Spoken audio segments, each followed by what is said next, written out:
I don't play Dungeons and Dragons. I do. I'm his twin brother seeking revenge. The Dungeons and Dragons movie should kill off a character, only to have the party meet a new character played by the same actor in the next scene. True brothers never die. Warrior, I swear I will have my revenge for the death of my brother. Elf, you have my bow. Dwarf, and my axe. Necromancer, and your brother. We need healers. Why is everyone a social justice warrior? Why didn't any of you choose a different class like social justice mage or social justice thief? Imagine if your dad was a minotaur and your mom was a mermaid, and you got the human half of both and now you're just some guy. So I've become a meme, while being interviewed by the BBC mourning the Queen at the Moral. I've never been to Las Vegas, but I love it in concept, because it sounds so made up.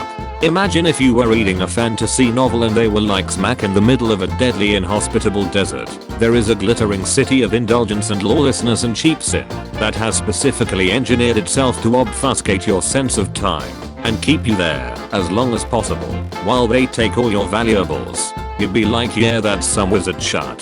Places to add to my next Dungeons and Dragons campaign. Las Vegas. Hell to the yeah.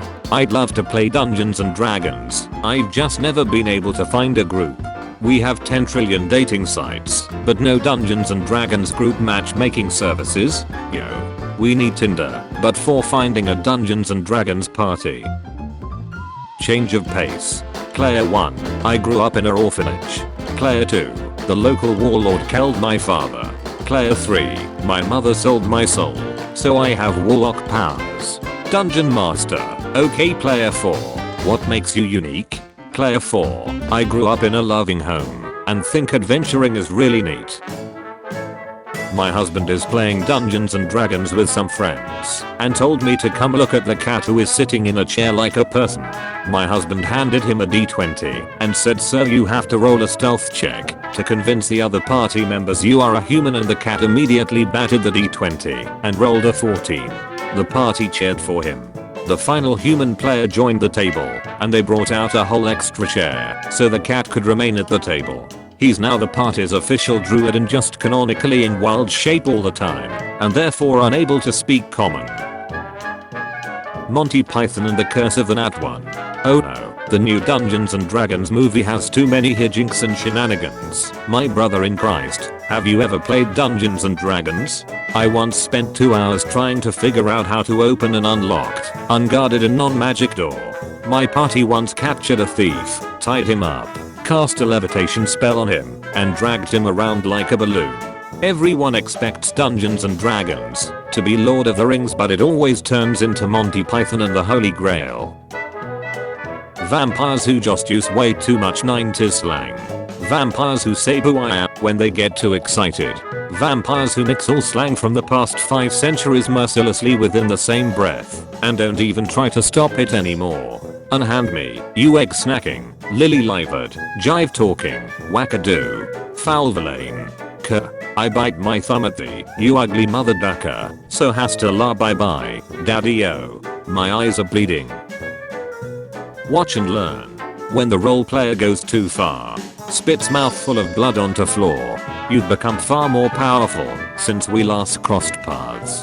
Dentist, please stop, there's literally a sink right next to you.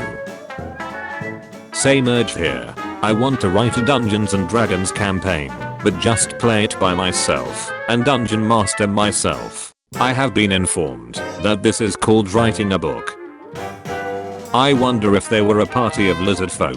My first dungeon master didn't have any minis, so he would use gummies or other snacks. We like this because whoever killed the foe got to eat it. It was very primal. The height of drama was a boss fight in which he placed a huge donut on the battle map in front of 5 hungry college kids. Being old is a mentality. My friend turned 29 today. For his birthday, he hosted several challenges to set our stats contests of strength, agility, wisdom, etc. Constitution was how well we could bear eating spicy salsa, intelligence was nerdy trivia, etc. Based on our final stats, He assigned characters, heroes of various types, or goblins. We then went out and played live Dungeons and Dragons. Everyone here is between ages 23 and 29. Anyway, if someone says adulthood means abandoning ridiculous parties and fun times with your friends, they're full of shit. Just your average session progression. Regular RPG progression. Session 1. Save the kittens. Session 40. Kill God. Ring of Jumping. Conversations with the 6-year-old Dungeon Master. 6-year-old Dungeon Master. With your ring of jumping you soar 20 feet into the air, but just miss the ladder. Me, I will try something else. 6-year-old Dungeon Master. You take 9 points of falling damage. Me, I'm wearing the ring of jumping. 6-year-old Dungeon Master. It isn't the ring of landing. But fantasy is supposed to be unrealistic. People who complain about lizard folk babs aren't mad that you got the biology wrong. They are tired of women in fantasy being reduced to walking tights and tacking memories onto reptiles is the most ridiculous example. Party shares their backstory.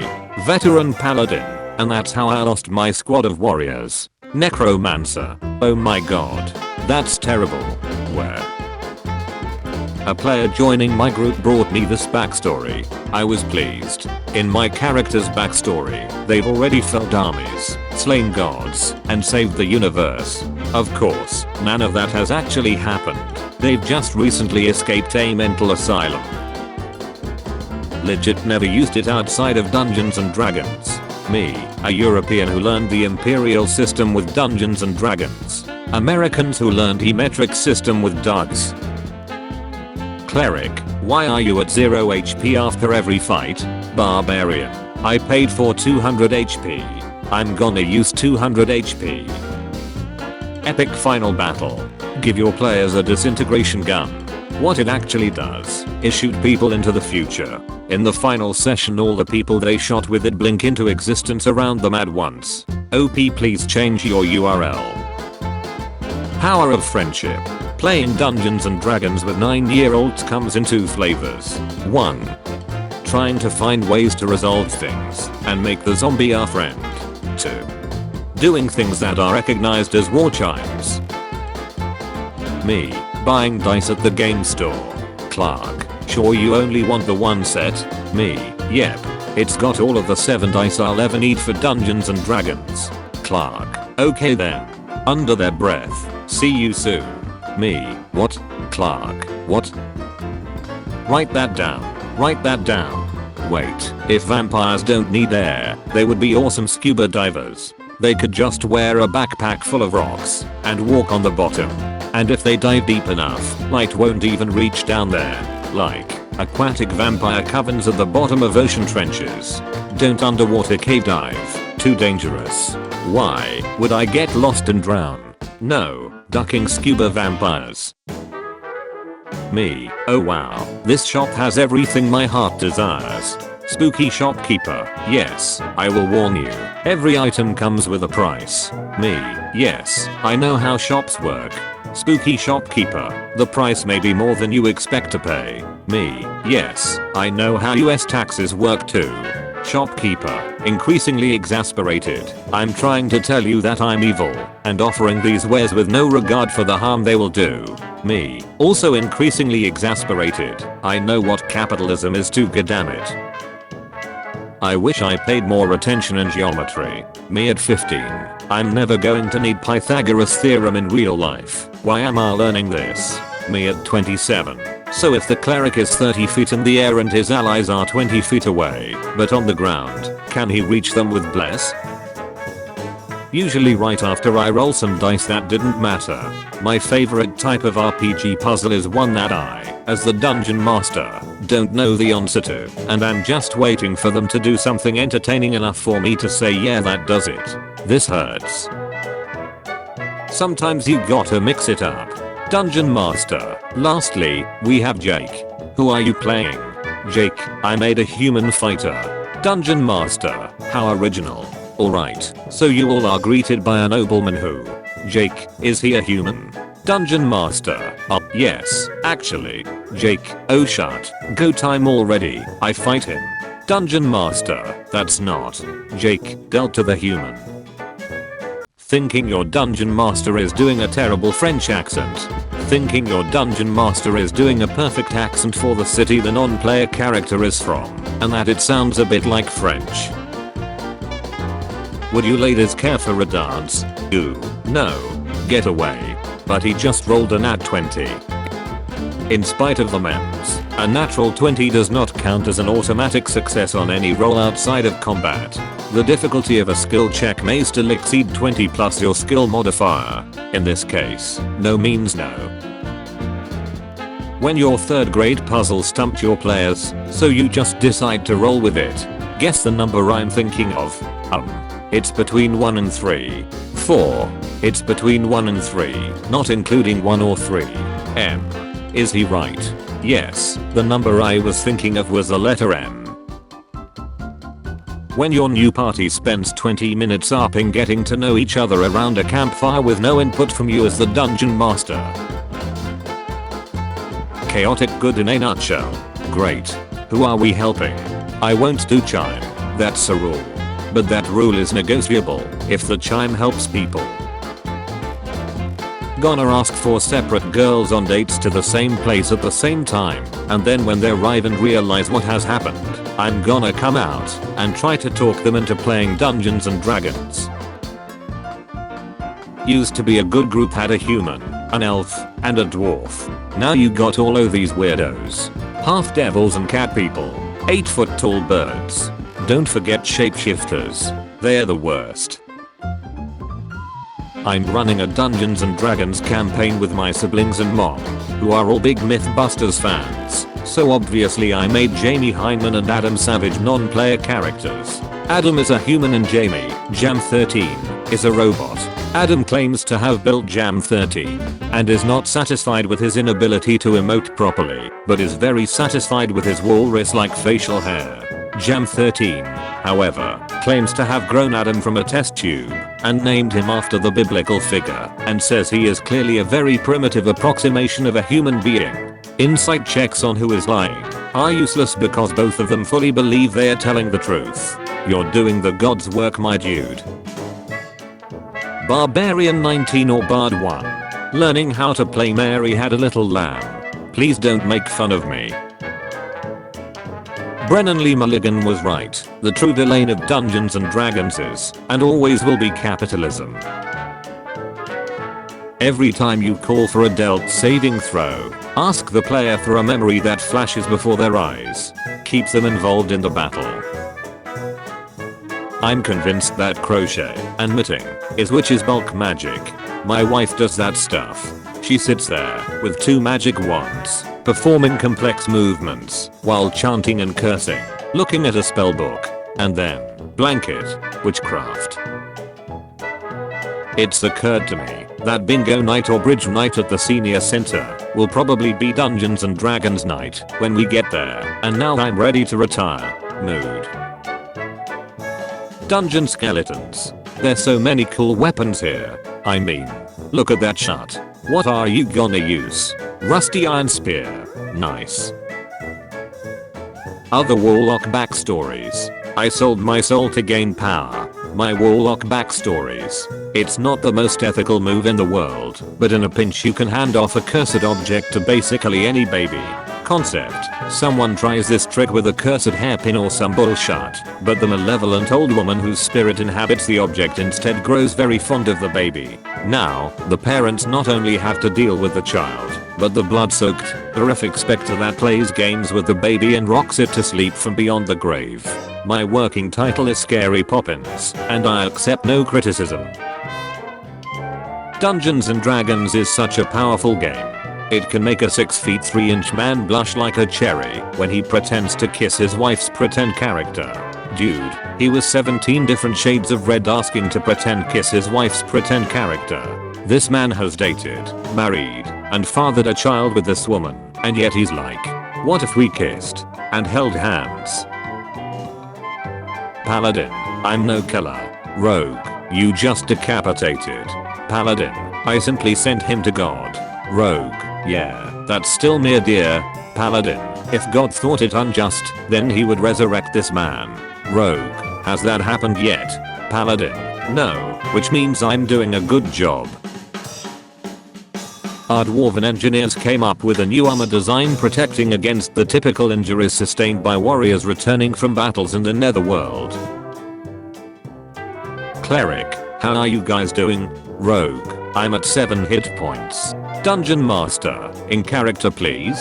Rogue. Oh doc, it's bad. Cough cough. I feel as if I could be done for if slightly more than 6 rats were to suddenly run in and bite me.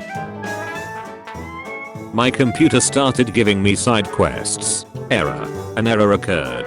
The wizard must be stopped. Balance these 6 nails without letting them touch the wood. Player characters with high intelligence. Player characters with high wisdom.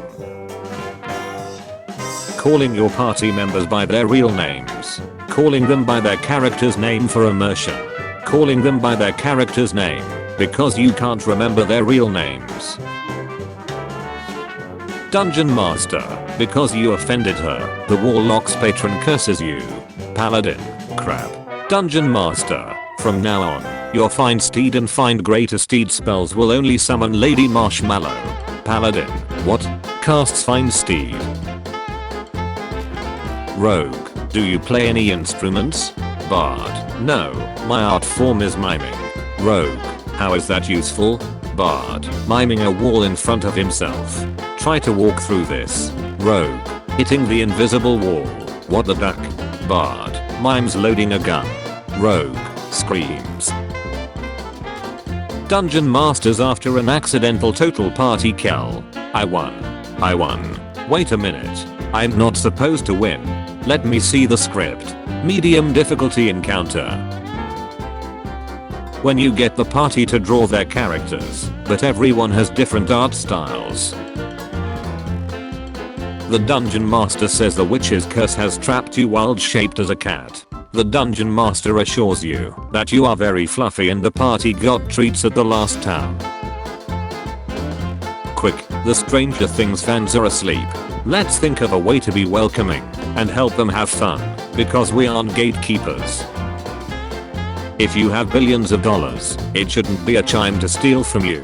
You've got enough money that your security should be your own responsibility, and anyone who manages to swipe from your hoard deserves applause for besting a supervillain. Over $1 billion, and you reach the social connotations that dragons have, as in stealing from you is considered a challenge rather than a chime. If you cast Speak with Plants and Speak with Dead, you should be able to talk to furniture. He's out of line, but he's right. Dungeon Master. You find a strange purple crystal clearly emanating power. Wizard. Is it cursed? Dungeon Master. Roll A. Rogue. I attune to it. Dungeon Master. You are now cursed with madness and believe yourself to be the strongest, fastest, and smartest person in the world. Party. So no changes? That one player who keeps playing the same exact character, no matter what style campaign you are in. You must only speak the truth into this horn. Werewolves can't hurt each other since their claws are neither magic nor silver. Fighter. I wish I could cast. Wizard. I wish I could tank damage. Barbarian. I wish I could heal. Paladins. The Dungeon Master said the room seems empty. So. The Dungeon Master said the room seems empty. My current character. My dead character. Saying wow, you guys talk about your old friend a lot. He must have been a great guy. Yeah. I got that D12. A kobold excitedly runs up to you, yipping, look what I can do. The kobold concentrates really hard for a few moments, and you look up in horror as the sun explodes. Challenge rating. Don't shoot. We don't support Wizards of the Coast. The community. Then why was your response so neutral and vague? Dungeons and Dragons is one of our biggest sponsors. It would be Career Seaside to speak against them right now. My favorite part of my Dungeons and Dragons group right now is that their collective anxiety creates a better story than I do when planning the session. Me, intending to have them either fight or befriend a pack of challenge rating 1/2 wolves. As you're setting up camp tonight, you hear howling in the distance. My player, a ball of anxiety with legs. Hey, up dungeon master? What phase is the moon right now? Me, reading their mind and quickly flipping pages to the challenge rating 3 werewolf. Oh, you know, 4. That's right. A girl wants to play Dungeons and Dragons. How about that? That's super duper, Lisa. In fact, we already have 4 girls on the team. The dungeon master doesn't want you to know this, but the monster's weapons are free. You can take them home. I have 458 goblin scimitars. Dungeon master. Okay, so the orc bartender. Player, I thought you said they were a half orc like an hour ago. Dungeon master. They are suddenly more orcish. Player, what? How? Dungeon master. Because an hour of player time is 10 hours of dungeon master time, and I have the memory of a goldfish. Dungeon master. As you enter the Feywild, a little satyr stands before you with a checklist. Brave adventurers, welcome to Fey. May I have your names, please? Players, introduce themselves. Dungeon master. The satyr thanks you and is gone in a flash. None of you know your names anymore. For millennia, dragons have raided and pillaged human villages for gold.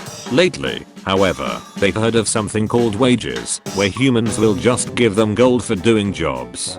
Capitalism saves the day. You mean instead of spending an hour burning down the entire village and maybe stealing 100 gold pieces, all you want me to do is just spend 10 minutes lightly breathing under the forges and you'll give me 25 pieces each week just like that? Every week. How will you afford this? Well, we won't have to rebuild the village once a month for starters. Oh Mike, I found on YouTube the entire series of the Dungeons and Dragons cartoon from the 80s. Guess who they fight in the first episode? Keep in mind the characters would just be starting. Kobolds, Shyamut,